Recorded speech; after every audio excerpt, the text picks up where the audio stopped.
Disclaimer: the information in this podcast is for educational purposes only and should not be taken as medical advice. Always consult with a qualified healthcare professional before starting any peptide, supplement, or therapeutic protocol. Today we are diving into Thymalin, a fascinating peptide with a rich history in immunology and aging research.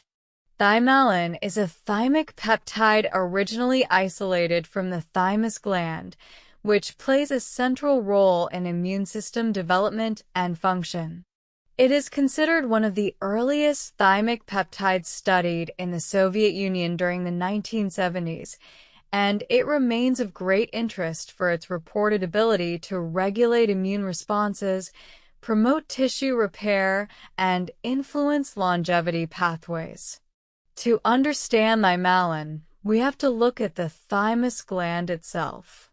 The thymus is responsible for training T cells, which are critical white blood cells that protect us from infections, cancer, and autoimmunity. As we age, the thymus naturally shrinks and becomes less active. This process, called thymic involution, is one reason older adults often have weaker immune systems. Scientists began studying thymic extracts to see if they could restore or support immune function, and Thymalin became one of the leading candidates. Research has shown that Thymalin can stimulate the differentiation of T lymphocytes, helping immature cells develop into fully functional immune cells.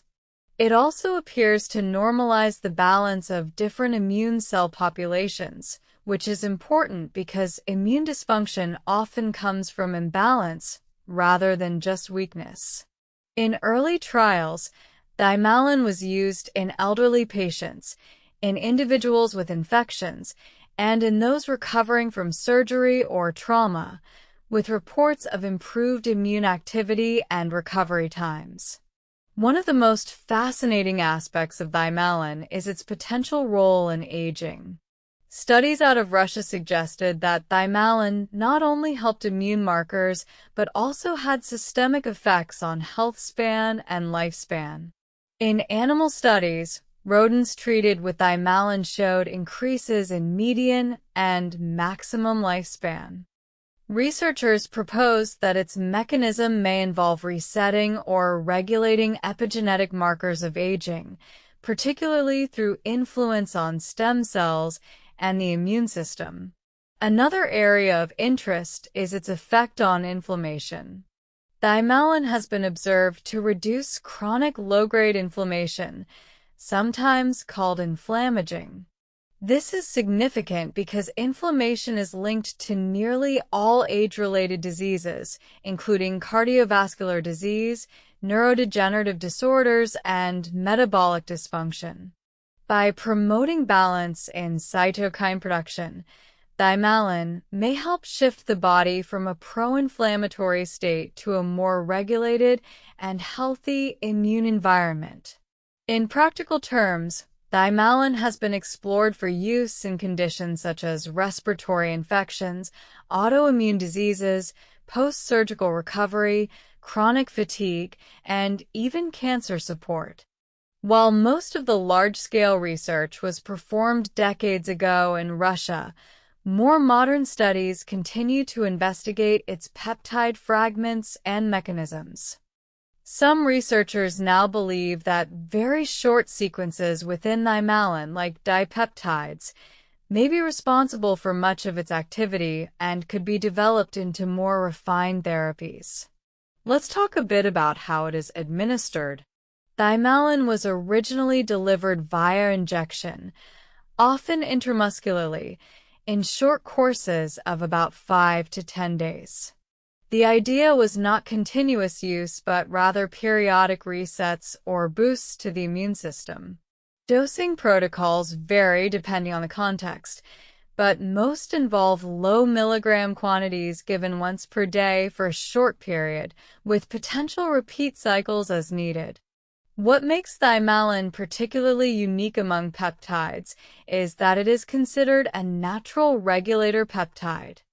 Unlike peptides designed to strongly stimulate one receptor or pathway, thymalin seems to restore balance, helping the body regulate itself. This makes it more of a bioregulator than a classic drug. Bioregulator peptides are small sequences often naturally occurring in the body, and they are thought to act as genetic expression modulators. That means they may influence how genes are turned on or off, particularly in cells that need to be reset to a youthful or functional state. The idea of thymalin as a longevity peptide comes from both experimental data and clinical observations. For example, studies in elderly patients reported not just immune improvements, but also better sleep, improved mood, and even reductions in age-related markers. In animals, repeated short courses of thymalin extended lifespan and delayed the onset of age-related diseases. The peptide also appeared to protect DNA from damage and maintain chromosomal stability, both of which are essential to slowing biological aging. There is also emerging discussion about how thymalin could interact with other peptides. For instance, pairing it with thymosin alpha-1 or epithalon has been suggested to provide synergistic effects. Thymosin alpha-1 is more targeted toward T-cell activity, while epithalon is studied for its effects on telomerase and gene expression. Thymalin seems to sit in the middle, balancing the immune system and influencing the epigenetic landscape. Together, they may represent a powerful trio for supporting immunity, repair, and longevity. From a broader perspective, thymalin represents the concept of peptide bioregulation, which is gaining renewed interest worldwide. Instead of trying to force the body into a specific state, bioregulators nudge the system back into balance, often with fewer side effects. This approach aligns with the philosophy of supporting natural processes rather than overriding them. Of course, we need to acknowledge that while thymalin has an extensive research history, much of it was conducted outside of Western clinical frameworks, and more modern large-scale trials are limited. Regulatory approval varies by country, and in many regions it is available only through research channels. That means its use should always be carefully considered and monitored by qualified professionals. Despite these limitations, the promise of thymalin remains exciting. As researchers continue to explore the peptide's mechanisms, it may serve as a template for developing new therapies aimed at immune rejuvenation and longevity. In the context of an aging population, strategies that can restore youthful immune balance are becoming more critical than ever. Imagine what it would mean if short courses of a naturally occurring peptide could help older adults resist infections, recover faster from surgeries, reduce inflammation, and potentially extend healthy lifespan. That is the vision behind ongoing interest in thymalin. It may not be a magic bullet, but it represents a fascinating intersection of immunology, aging research, and peptide science. When thinking about thymalin in daily life, it is helpful to view it not as a constant therapy, but as a periodic tune-up for the immune system.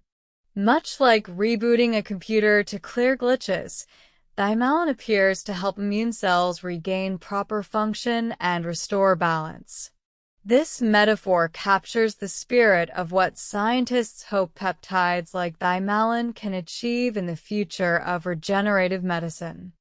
As we wrap up this episode, it's clear that thymalin is more than just another peptide. It is a window into how tiny molecules can profoundly influence the body's repair systems, immune health, and aging trajectory. While more research is still needed, the history and data we do have highlight its importance as a foundational peptide in the study of bioregulation and healthy longevity. Disclaimer: the content shared in this podcast is for educational purposes only. It is not intended to diagnose, treat, cure, or prevent any disease. Always consult with a licensed medical professional before making decisions about peptides, medications, or supplements. Thanks for listening, keep learning, and stay curious.